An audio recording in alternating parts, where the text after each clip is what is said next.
Welcome to The Writer's Dream. This is a show where authors can talk about their books. Imagine that. You can find us here at LTV, ltv-eh.org. Just click on the videos. You can find us on Cablevision Channel 20 on Thursday afternoon at 3 o'clock. You can find me on YouTube. Just look for my name, Linda Maria Frank. And also, we have a Facebook page, the name of which is The Writer's Dream. So we're all over the place. And certainly, if you're interested in doing the show, please message me through the Facebook page, and I will be glad to have you on the show. So without further ado, I'd like to introduce our guest today, Joseph E. Scalia. Joseph is a retired English teacher. He was also on the show before, and he was talking about a memoir of his teaching days called UFSD 71. And for those of you who do not know what UFSD stands for, it's Union Free School District. It isn't a government agency, it is not a spy, it is a school district. Today, Joe is here to talk about his book, JJ and the Chinese Lady. And interspersed with that talk is we're going to talk about what a very talented artist Joe is as well. So welcome back, Joe. Tell us what inspired you to write JJ and the Chinese Chinese lady. Just a Yes. correction. Just a correction. UFSD 71 is not a memoir. It's a Okay. novel. It's a what? It's a novel, a dark okay. comic novel I'm sorry. that, Did I get you in contains trouble? many of the things that I did in my 33 years of teaching. So it does have that aspect to it. So Okay. All right. yeah. So Yeah, I JJ and the Chinese Lady. That's the one. I've never seen that book before. Wow, that's amazing. Who Yeah. wrote that? So tell us what inspired you to write this book.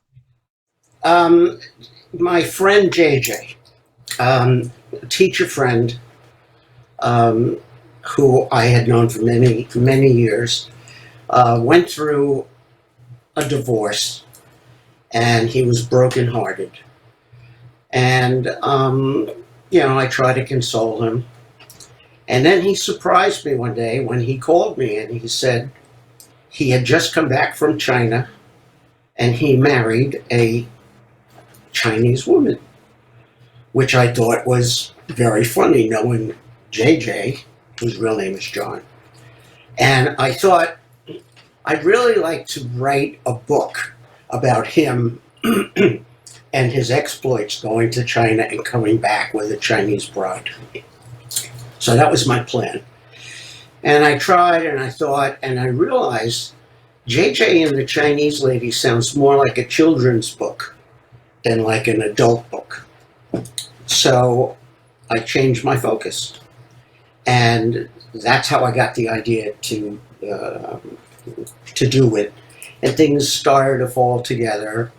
I got a basic idea for a plot.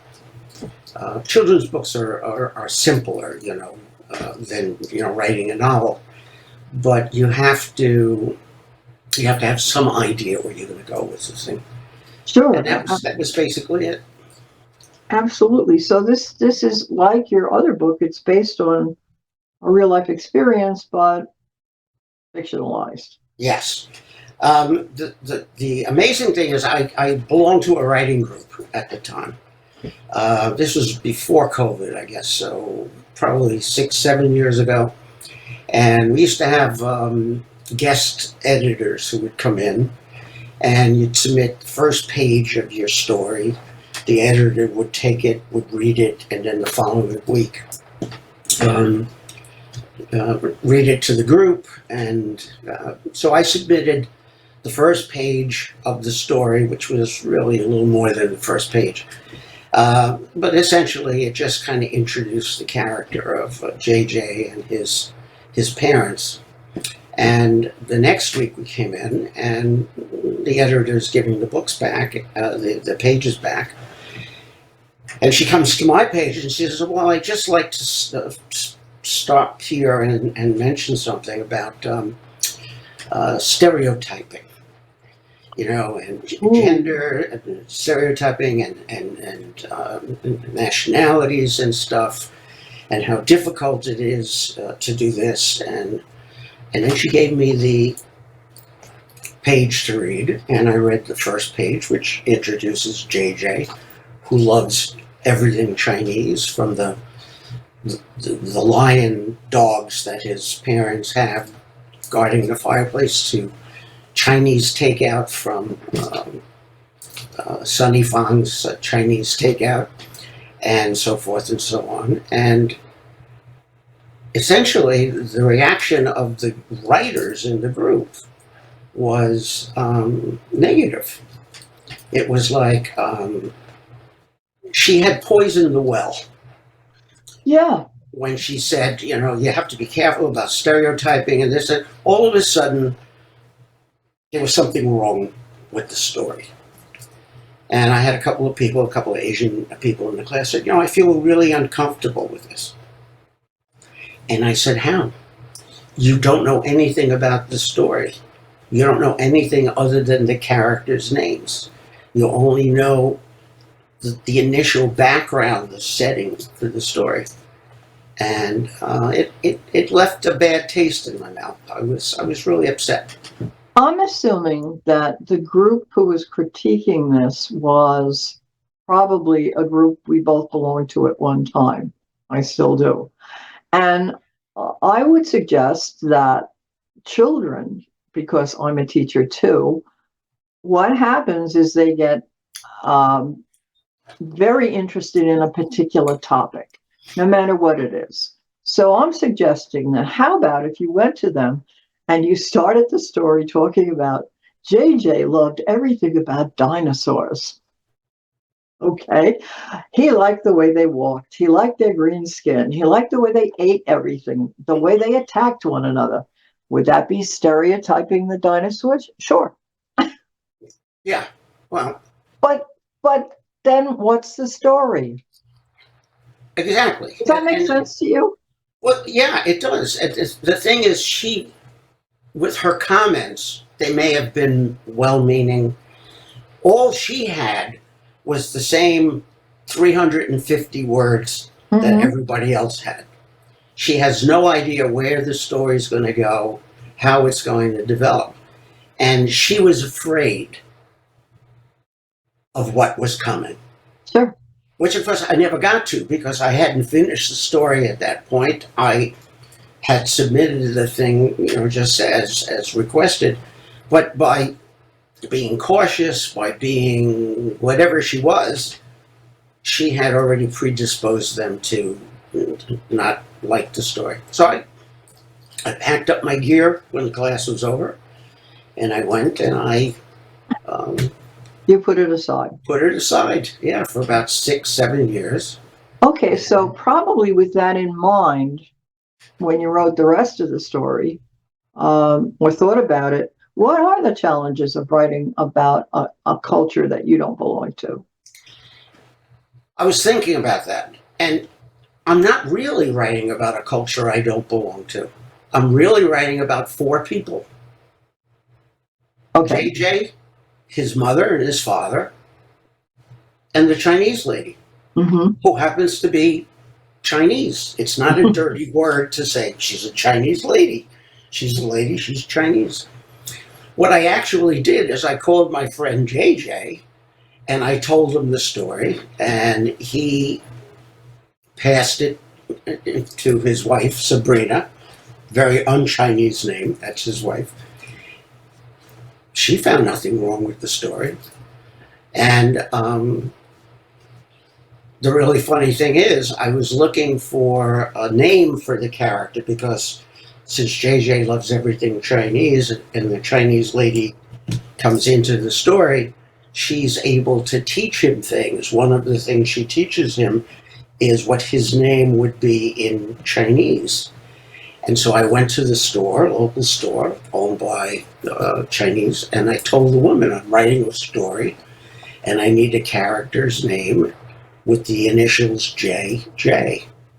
And she's the one that came up with the name Jia Jian. as the name of the character. She thought it was a great idea to write this, Sure. this story. Yeah.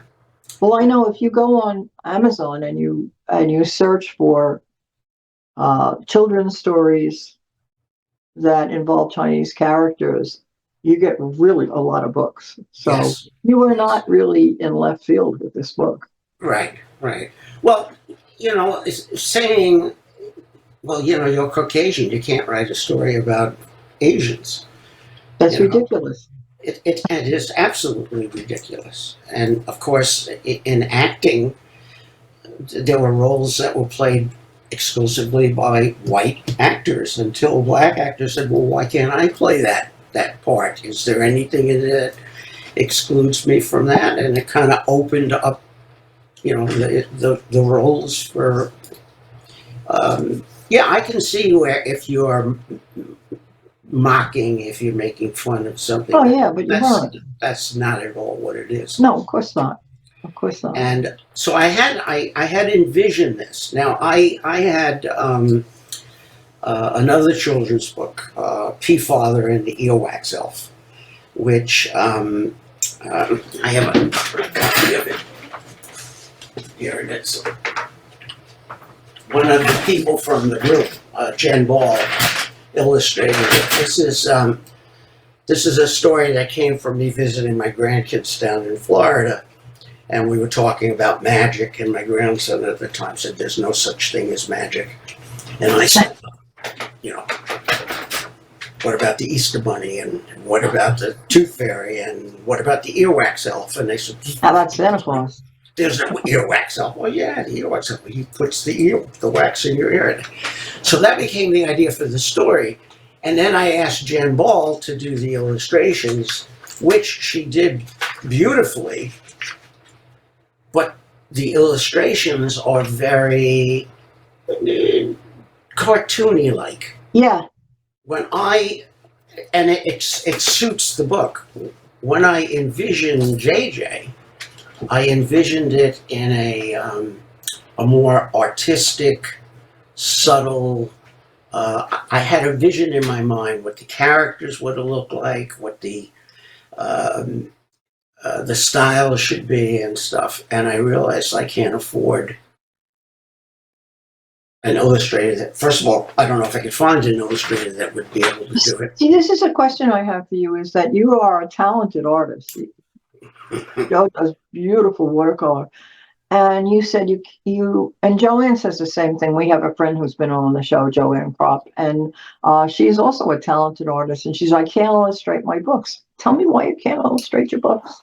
It's a whole different thing. You have to do backgrounds, backdrops. You have to do a consistency in the appearance of the character. I see. I did do some illustrations. Fish Story it's kind of a kid's adult story about a fish that thinks there's something beyond the fish tank and is trying to get Jonathan Livingston Seagull underwater. And so I did is I wrote the story. Actually, it started out as a short story, and then I wrote it, and I got the idea to illustrate it. But what I did was little line drawings. Yeah. And so I said, okay, I can draw those tiger barbs. I can draw, it's. But that's not really, like. Yeah, it's not an illustration. It's just a little. Yeah, this is a picture book. That's a picture book. Yeah. And it's so much depends on the illustrations. Okay, so this is JJ's father. Okay, so JJ's father, and JJ's father is doing what, Joe? He's holding up Chinese takeout from Sonny Fong's Chinese Takeout. Right.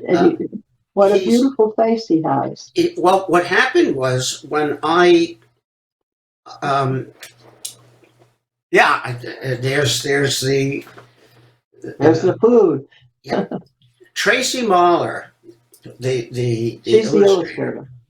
She she had posted on Facebook a picture of some illustrations she had done for a friend's book, and it was very similar. So I contacted her. I know Tracy and her husband, and I said, I think I have something for you that you might be interested in. And I described it to her. I sent her copies of the story, and she said, I love it. I'm in. She sent me the first illustration. I think it's the illustration of the fireplace with the dogs. It's the very first illustration in the book. On page 1. I don't think I sent here this one. Wait. No, I don't think you sent it to me either. Wait. There it is. Yeah. Yeah. Cool. And she sent that to me, and I said, that's exactly what I have in mind. It's not garish, it's subtle, it's artsy. And I said the same thing with the characters. I want the characters to be artistic. I want them to be exotic. I want them to be subtle. Mom and Dad. Yeah. That's Mom and Dad. Yeah. And she was just picking it out of my mind, and she was able to come up with these ideas. And she loved the story. And then we had a discussion. Tracy and I had a discussion because she was concerned about, well, you're writing a story again about a different culture. How do you think it's going to go over? And I happened to mention what had happened when, in the writing group. And I said, well, let's do a survey.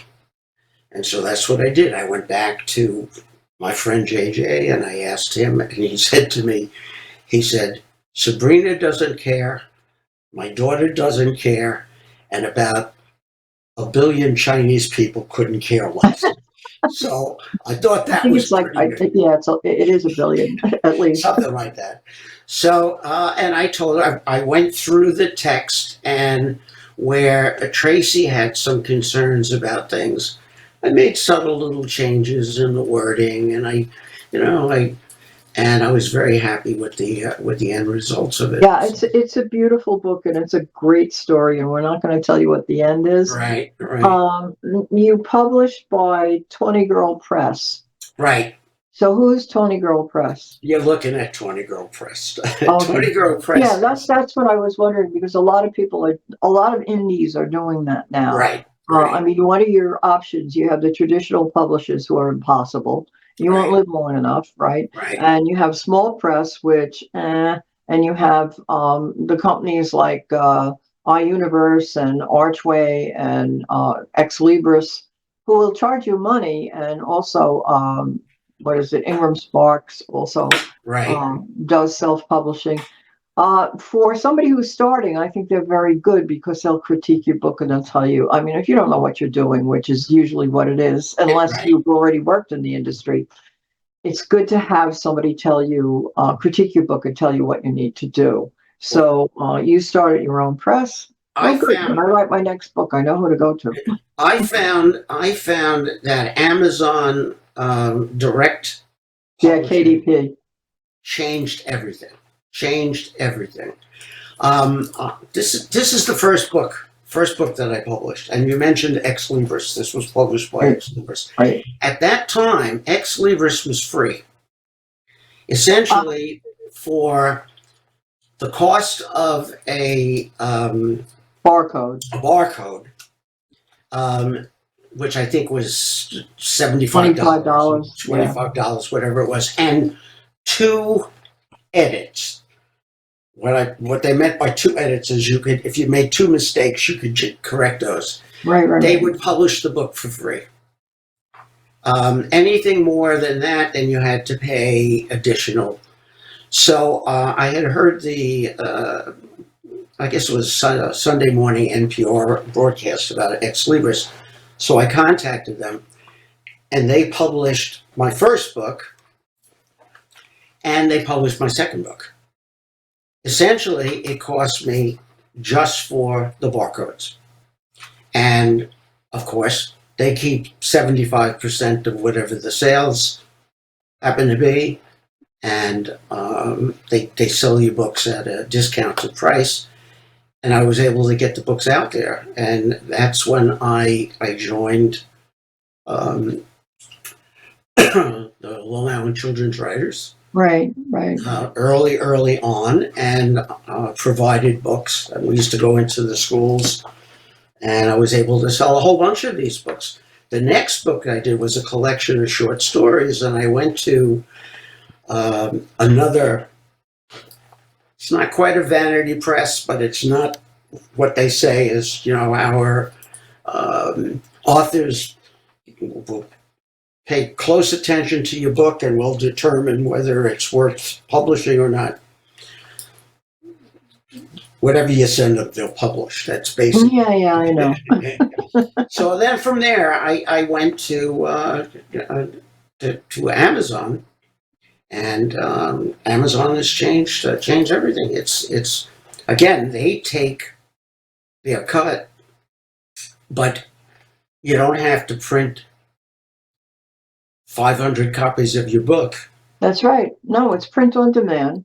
Print on demand. And they will give you your ISBN number and your barcode and all the rest of Right. it. It is virtually free. Yes. I mean, until you get into the idea of marketing. And of course, marketing, I mean, writing is fun, illustrating is beautiful, Yeah.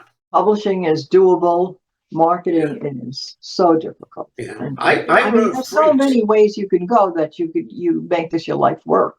Well, it's a job. Yes, Marketing is a job. yes. Yeah. I wrote Freaks. It was in the process while I was teaching.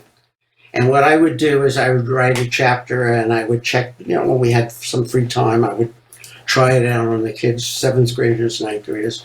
They loved it. For years, 15 years, I was sending the manuscript out.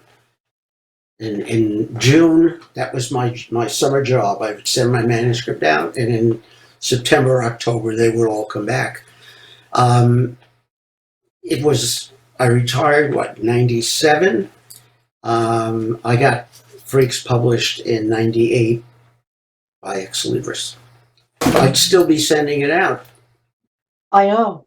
I made that decision too. And then later on, you get reviews or you get pokes from different people and you think to yourself, I should have waited. I should have just started to send it out, given myself like 5 years and then done it myself. But it's too late to say that now. And I'm getting phone calls. I get phone calls now from people who say, I don't ever respond because they're all trying to sell me something to get a book that's already been published and been out there for 20 years.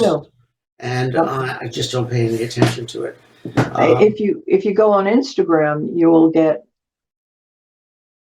20 emails a day from people who want to advertise your book one way or the other. Right. And all I do is I answer them and I say, how much? That's exactly, I was just going to tell you that. That's all I do. And some of them come back. Some of them actually write some interesting things, but it's an interesting journey is what it is. Yeah. And hopefully we'll be sort of like Van Gogh and they'll discover us after. Well, my plan was that I was going to teach for 5 years. That was my 5-year plan. I was going to write a best-selling novel. I was going to be I quit teaching. I would then be on the Johnny Carson show between Ed and Johnny. I knew what I was going to say. I would be driving a Porsche 911 and I would be dating glamorous models and stuff, as long as my wife didn't find out. Or even if she did find out, But that was my 5-year plan. And 33 years later, I retired from my temporary job and I was very happy. And the book that I wrote, the UFSD 71, that I started during my sabbatical, when we used to have sabbaticals, my 4th year teaching, I didn't finish until 1999. So it was like from 72 to 99, the book that I published was very different from the book that I started writing back in. I don't know if you had the same experience, but when I wrote my first book, my friends were not really what I would consider encouraging. They Mm. said, "What'd you do that for? Do you really think you're going to get that published? Is it any good? What did you write about? What have you got to write about?" Yeah. And they said, then when I got, it was published and whatnot, and I started with all the stuff that I do, they said, "Well, how long are you going to keep that up?" And I would say 3 years. It's now probably almost 20 years later. If you're a writer, you write. It doesn't Yeah. matter who's reading it. It doesn't matter if it's published. You have to get it out of your system, like going out and on a bender and having to purge the next day. That's what writing is. You're just purging whatever's in there. If Yeah. you're a musician, you play your musical instrument. Yeah. Um, there's no Well, other yeah. choice. There's Well, no other choice. yeah, it's you. I can't even put it into words, really. I try all the time, but you have a story within you. I mean, that's how I write. I have a story. I Right. like to tell stories. Right. I like to create lies. Right. Right.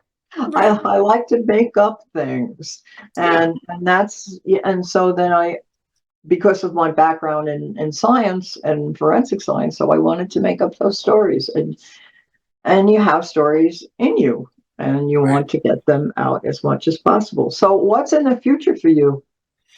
Well, I'm painting. I do more painting than I do writing. And where can people find your beautiful paintings? I have a website which is all lowercase. My name, josephescalia.com. And if you go to that site, I have all of the books that I've written and little samples. And then I have all of the watercolors that I've done from early on in like 1995 when that was the first time I ever painted anything, 95.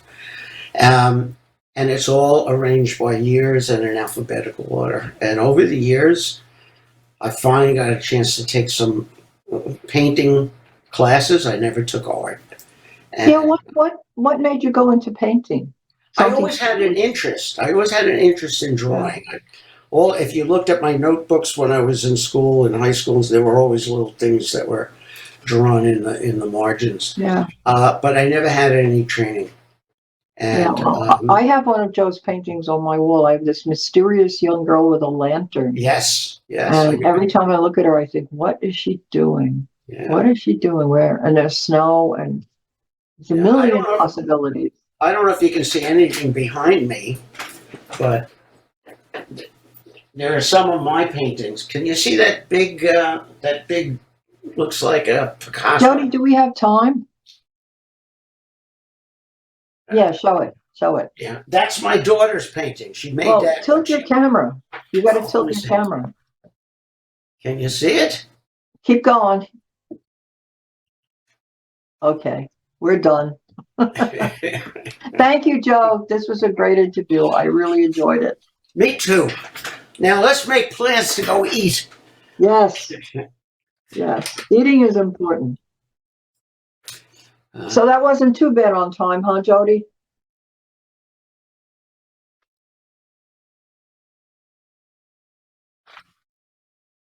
Okay, one second.